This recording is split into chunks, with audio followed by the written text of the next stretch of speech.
I want to welcome Bernard James, who just signed with the Dallas Mavericks. He's a rookie in the NBA. He signed for 2 years, a $1.26 million contract, but he also has a very amazing story and an admirable story because it wasn't your plan to make it to the NBA, Bernard. Before all of this, you enlisted in the Air Force at age 17. You completed 6 years in the United States Air Force. Your father is also a veteran. And you did 3 tours of duty in the war, and you eventually rose to the rank of Staff Sergeant. Yes.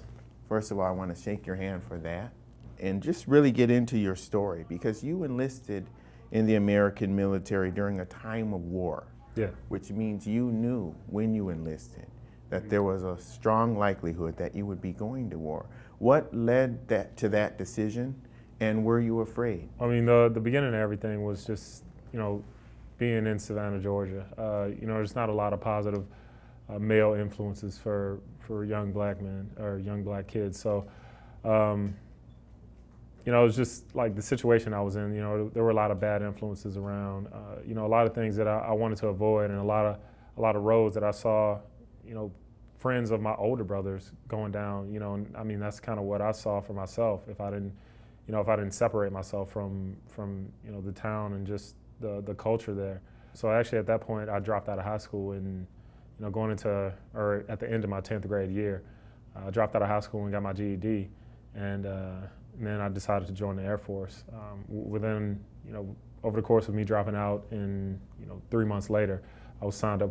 I had my GED and I was signed up for the Air Force to go into basic training in July 2002. Did you drop out of high school because you were getting into trouble, or did you drop out because you just wanted to get away and go right into the military? No, I mean, I didn't get in any trouble when I was a kid, aside from like skipping school. That was the most I'd ever done. But I mean, I was skipping school because I didn't want to be in that environment. Around some of the things that I was seeing. What kinds of things were you seeing? There's drugs, man. There's all the pressures of high school for you to do stuff that you don't want to do. I mean, like kids having sex at 15, 14 years old. I mean, and that's a pressure. Like, in high school, you're pressured into doing things that at that time I didn't feel like I was ready for. But if you're not doing that stuff, you're not cool. You're lame or a nerd or whatever. Whatever they want to call you. I just wanted to distance myself from that stuff before I really made a mistake that would ruin the rest of my life. And what was your father's input on your decision to go into the military? At first, my mother and my father were a little apprehensive, but once they kind of figured out that I knew exactly what I was getting into after they had a couple conversations with me, and I had a good idea of exactly what I was doing and where I was going and what I wanted to do with my life, then they kind of my father got on board, and then he slowly got my mother on board. And of course, your father, Daryl, served 15 years in the Army and 7 years in the Air Force. Yes. It really strikes me because you said that you made this decision to go into the military to avoid some of the things that were happening on the streets of Savannah, but then you went into the military where you were going to go to war. Yeah. Did you make that kind of judgment that war would be safer than life in Savannah? Yeah, to an extent, just because I grew up in a military family, my father being in the military, so I got to see firsthand what the military does to a person and how they prepare you for any situation that you'll face. It's not like that on the streets. You come up against things that you haven't been prepared for, you haven't received training for. There's no manual to tell you how to handle certain situations that you'll deal with as an adolescent or a young male. In the military, they give you a handbook. They'll tell you exactly how to handle every single situation. So you know what you need to do in any situation, and you know what the people around you are doing in any situation.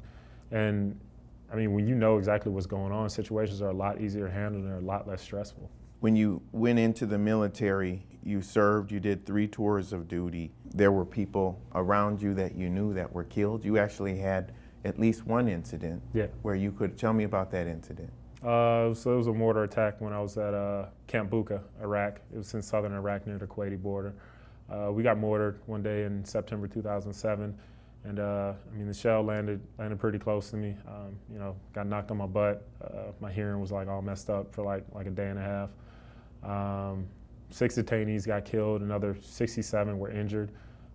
You know, no Americans or coalition forces were hurt, but it was just kind of a disaster zone for, you know, about 5 or 6 hours, just trying to get everything back in control and you know, take care of all the detainees that were injured or killed.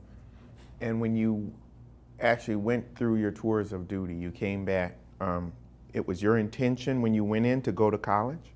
No, actually, no. When I went in, it was my plan to make a career out of the Air Force.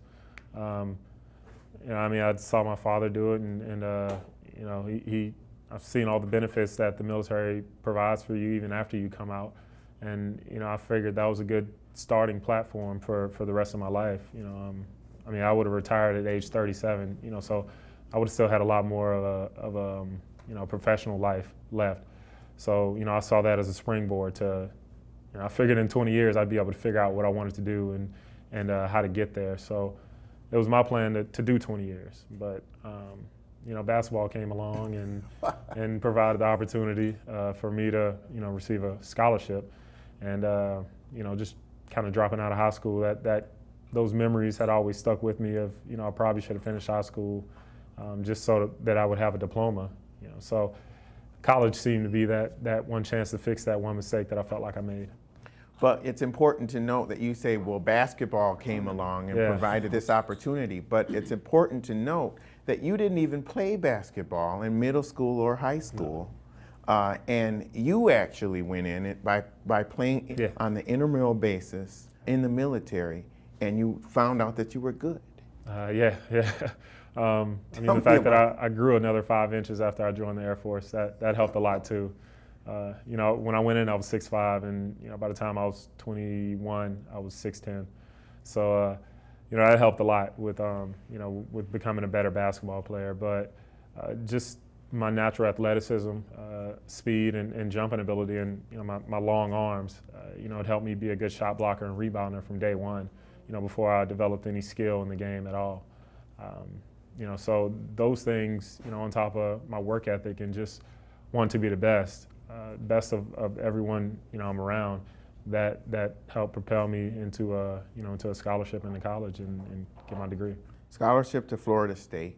Mm-hmm. You came back and you played well, but still no intention to go to the NBA. No, actually, you know, I really enjoyed my time in the Air Force, so my intention was to get my college degree and go back in as an officer, a commissioned officer. You know, so I mean, that was the plan from, you know, my first 3 years of college. That was pretty much the plan of what I was going with, because you know, I really still didn't have much of an idea of what I really wanted to do as far as like any industry that I wanted to get into or anything, or you know, really just what I wanted to pursue as my career. And you know, I knew the military was a good option, and you know, going as an officer would be amazing.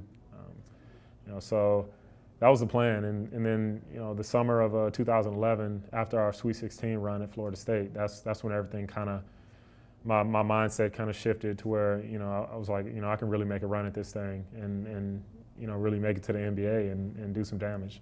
And you actually went to the IMG training. Mm-hmm. You worked out, you did everything that you needed to do to become NBA ready. That was probably the hardest I'd ever trained in my life, and I mean, I loved it. You know, I grew more in those 2 months than I probably had in the prior 3 years.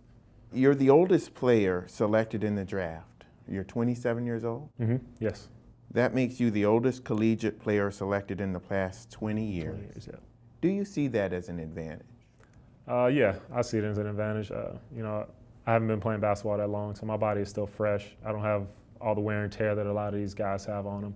But on the other side, I have a lot more maturity than they have, you know, a lot more life experience. I've seen and done a lot of things that, you know, a lot of these guys could never dream of doing. And you know, all those things have actually prepared me perfectly for this situation. Just, you know, the hardships of basketball and the stresses that we deal with on a daily basis. You know, I've dealt with things, you know, much more, you know, life and death situations that hang in the balance in the military. You know, situations aren't that critical in basketball. So, it's no sweat to deal with these, the so-called high-pressure situations for me. Oh, and you're thinking about your post-career because you're a guy who plans in life. There have been a lot of things that have happened just by happenstance, but that's because you've also planned and things have fallen into place. What do you expect to do in your post-career, and how will you use the NBA experience to position you to do that? Well, my heart is in, I think, the restaurant industry. I really would love to open like a high-end restaurant, but I know that that industry is so volatile, and so many businesses fail that I'm kind of weighing that right now. And I was in security when I was in the Air Force, so I'm actually going to use the opportunities that I have right now to network with people, to meet some people in the security industry, and possibly pursue that avenue. I just interviewed Magic Johnson. He made, at the most, surprisingly, $3.2 million at his height, which is not really much more than you're making now. And he's reportedly worth $500 million. Do you see that your experience that you've had in life could position you to actually do exponentially better than someone who's made a lot more money than you? Yeah, I've actually, I've had that in mind since I got my foot in the door. Really, I feel like this is only the beginning, and just because of my path and my life experience, I feel like I will be able to do a lot more outside of basketball, as far as like on the business end, as far as securing my future and my family's future. I definitely think there are a lot more opportunities off the court than there are on the court for me. As you think about what's been happening in our country with the war and the fact that you committed yourself to serving, what is your hope right now? My hope right now is that we would be able to minimize our footprint over the globe, and bring people back. So no more men and women have to die right now. Have to make that sacrifice for us to be free.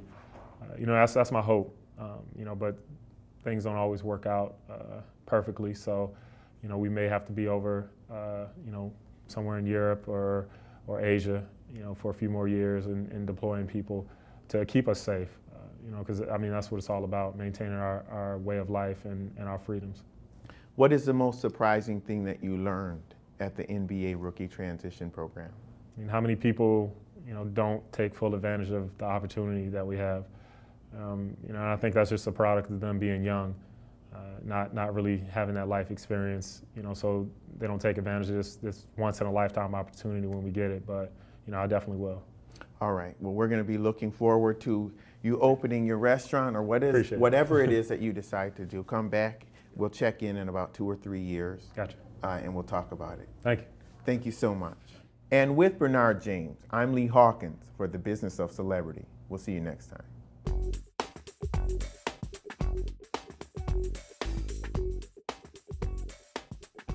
My age and my parents thought it was a good idea.